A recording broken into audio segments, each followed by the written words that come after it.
asalaamaaleykum mbokk yi dal leen ak jàmm ci seen xibaaru météo di leen jégal nag yëngu-yëngu géej ngelaw ak gànnax goo xam ni ñu ngi koy xaarandi ci waaxu Sénégal rawatina diggante Grande Côte jëm ba boori Ndakaaru maanaam li jëm boori géej ci biir géej ci diggante Ndakaaru jëm ba boori Ndar ngelaw li nag dana tàmbali tey ci guddik talaata mbokk yi ci 11h bu jotee dana fi desandi nag ba àllarba bu 7h ci suba jotee àllarba fukki fan ak ñett ci weeru mai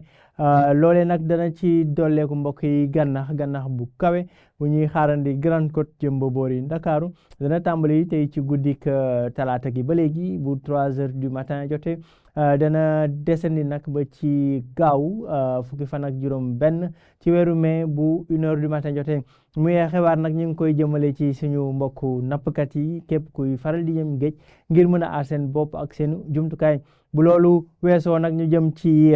jéeri ji jëm ci asamaan si mbokk yi sax asamaan si dana leer bu baax mbokk yi ci daanaka goxu réew mi yëpp dana am tuuti niir yu doxantu waaye li gën a fës daal mooy asamaan su leer guddi gi nag jant bu fës ci diggu bëccëg gi ñu xoolee sax guddi tey gi lay jëm ba ëllëg ci suba asamaan su leer biddéew yi dana feeñ bu baax mbokk yi ci réew mi rawatina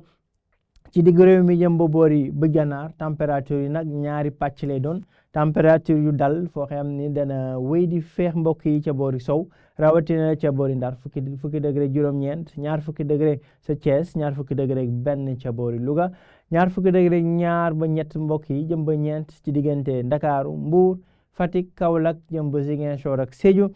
beneen pàcc bi nag mooy température yu kawe lool mbokk yi bu ñu xaarandi ci guddi gi dana tàng penku réew mi jëm ba boori bëj gànnaar ak boori bëj Saloum ñaar fukki degré juróom ba juróom benn mbokk yi la ñuy xaarandi ca Kolda ak Kaffrine ñaar fukki degré juróom ñett jëm ba juróom ñeent mbokk yi diggante Podor Linguère jëm ba boori Tambacounda ca penku mbokk yi diggante Matam Bakel ak Kédougou foofee fanweeri degré jàpp fanweeri degré ñett lañ fay xaarandi lu ñu gën a jëm ci penku bi mbokk yi mu gën a tàng ci guddi gi waaye peef bi nag dana desandi ca boori soow réew mi ëllëg ci diggu bëccëg gi dana wéy di tàng bu baax mbokk yi niñ ko seetloo ci semaine bi weesu tàngaay boobee nag dana gën a fës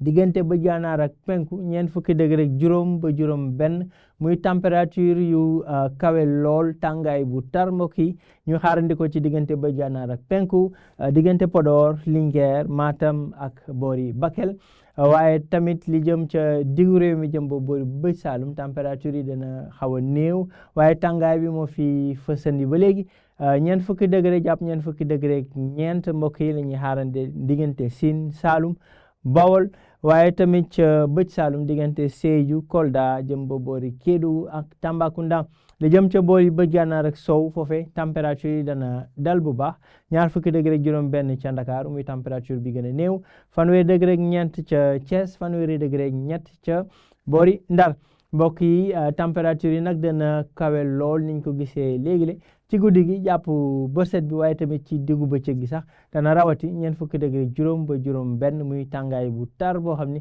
ñi ngi koy xaarandi ca penku réew mi jëm boori bëj gànnaar waaye tamit ca boori bëj Saalum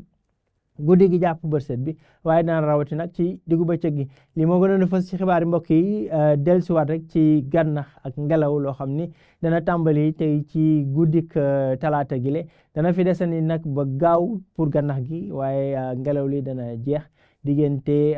àllarba ci suba jëm ci diggu bëccëg gi li moo doon xibaar yi jox leen di daje ëllëg ci yeneen xibaar météo jërë ngeen jëf mbokk yi